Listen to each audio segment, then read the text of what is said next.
Assalamualaikum warahmatullahi wabarakatuh.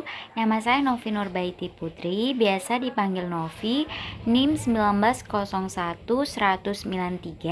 dari kelas 3D. Pemerolehan bahasa. Pemerolehan bahasa ada dua, yaitu pemerolehan bahasa pertama dan pemerolehan bahasa kedua. Bahasa pertama adalah bahasa yang diperoleh anak sejak masa kelahirannya. Anak pada umumnya memperoleh komponen bahasa pertama dari pengasuhnya dan biasanya dari ibunya.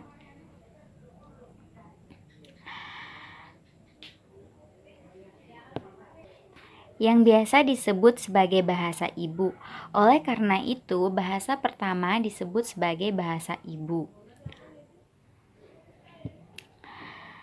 Anak pertama kali memperoleh bahasa tersebut antara masa bayi sampai umur 1 tahun, yang bermula dari hasil mendengar orang yang mengajaknya berbicara. Bayi memperhatikan muka orang tersebut, kemudian bayi pun berusaha menanggapi dengan kemampuannya, meskipun belum menggunakan bahasa dalam arti yang sebenarnya. Maksudnya di sini adalah ketika kita mengajak bayi berbicara, misalnya ketika dia habis mandi, "Ya Allah antengnya," kita bilang kayak gitu ke bayinya. Terus bayinya biasanya merespon dengan tertawa atau bergerak-gerak jarinya atau enggak. Kalau saya mengajak anak-anak bercanda atau mengajak anak-anak berbicara, biasanya mereka akan menangis. Karena kenapa? Karena mereka takut lihat muka saya yang Masya Allah astagfirullahnya. Hal tersebut terjadi karena bayi belum mampu berbicara atau belum memiliki alat ucap yang sempurna. Di masa pralinguistik yang diawali dengan kegiatan mengoceh, bayi dengan jari kaki dan tangannya ini, anak juga belum menguasai kata tertentu yang disertai dengan maknanya. Namun, mereka masih belajar mengucapkan kata tertentu dan memiliki makna konkret. Misalnya nama benda, mama, papa, kata kerja, maem, mimi, sebagai ucapan kalimat pendek. Oleh karena itu, pengasuh atau orang tua memiliki makna yang sangat berarti bagi perkembangan bahasa. Pemerolehan bahasa kedua pada anak. Bahasa kedua adalah bahasa yang digunakan setelah anak menguasai bahasa pertama. Dalam pemerolehan bahasa kedua dinyatakan bahwa pemerolehan bahasa merupakan proses yang kompleks dan bertahap, baik yang dialami oleh anak maupun orang dewasa, baik bahasa lisan maupun tulisan. Ada hal yang tidak dapat dipungkiri dalam pemerolehan bahasa kedua ini, yakni bahwa setiap pelajar bahasa atau anak juga menunjukkan ciri khasnya masing-masing. Pendapat ini dikemukakan oleh Dulain, Marina, dan Krasen tahun 1982. Ellis juga menyatakan bahwa perolehan bahasa kedua merupakan proses yang kompleks yang mencakup banyak faktor yang saling berhubungan. Faktor pemerolehan bahasa kedua. Bahasa kedua cenderung mengikuti bahasa atau cara pemerolehan bahasa pertama, baik dalam metodologi maupun dalam masalahnya. Pendapat ini adalah pendapat Ellis tahun 1989. Sedangkan Aldin menjelaskan bahwa pengaruh bahasa pertama sangat kuat untuk menguasai sistem bunyi bahasa kedua. 2. Bahasa pertama diasumsikan sebagai bahasa yang mengganggu bahasa kedua. Hal ini disebut sebagai transfer negatif. Transfer positif terjadi apabila bahasa pertama membantu bahasa kedua. Atas dasar hal tersebut, muncullah analisis kontrasif yang meragukan adanya transfer negatif tersebut. Akan tetapi, semua itu disebabkan oleh perbedaan setiap individu yang antara lain meliputi kepribadian, usia, motivasi, dan sikap. Pendapat ini adalah pendapat dari Ellis 1989.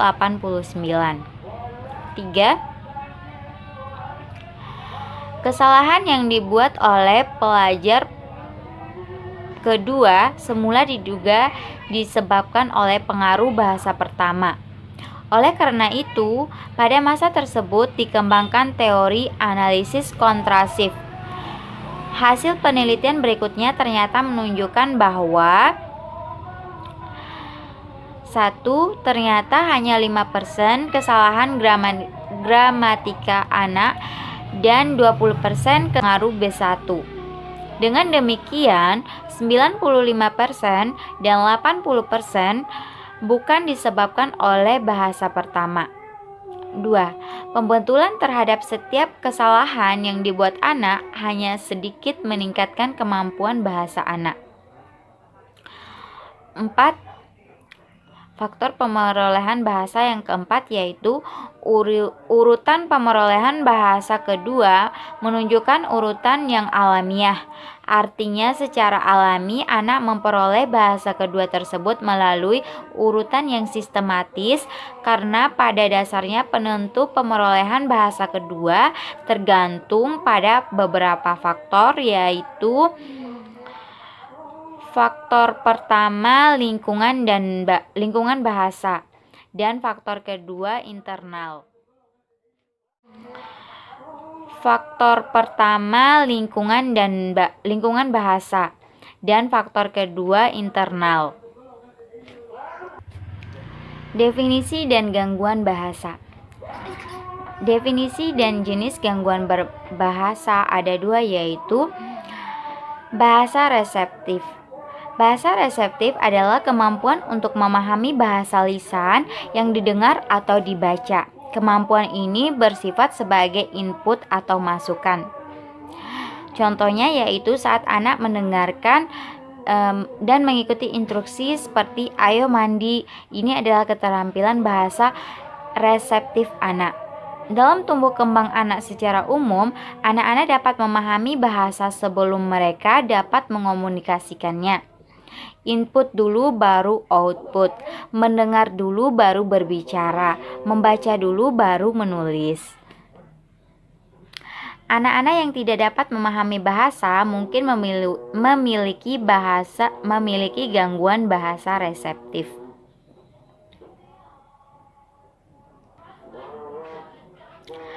Anak-anak yang mengalami kesulitan memahami bahasa biasanya sulit untuk diarahkan, sulit menjawab pertanyaan, sulit mengenali objek dan gambar, sulit memahami sebuah cerita. 2. Gangguan jenis bahasa ekspresif. Bahasa ekspresif adalah kemampuan untuk mengekspresikan keinginan dan kebutuhan melalui komunikasi verbal atau nonverbal. Kemampuan ini bersifat sebagai output atau keluaran. Bahasa ekspresif adalah kemampuan merangkai pemikiran dan menyusunnya ke dalam kalimat yang masuk akal. Anak-anak memang belum dituntut untuk bertata bahasa secara benar, namun kita dapat mengenali urutan kata-kata dan maksudnya. Anak yang mengalami kesulitan mengomunikasikan keinginan dan kebutuhan mereka kemungkinan mengalami gangguan ekspresif. Misalnya adalah saat mereka tidak dapat memberitahu kalau lapar atau belum ke kamar mandi. Anak-anak yang kesulitan mengekspresikan bahasa ini biasanya sulit bertanya, sulit memberi nama objek, jarang menggunakan bahasa tubuh atau gerakan ekspresi, jarang menggunakan berkomentar, penggunaan kosakata yang sedikit, dan penggunaan aturan tata bahasa yang kurang baik. Demikian penjelasan singkat dari saya. Lebih dan kurangnya saya mohon maaf. Wassalamualaikum warahmatullahi wabarakatuh.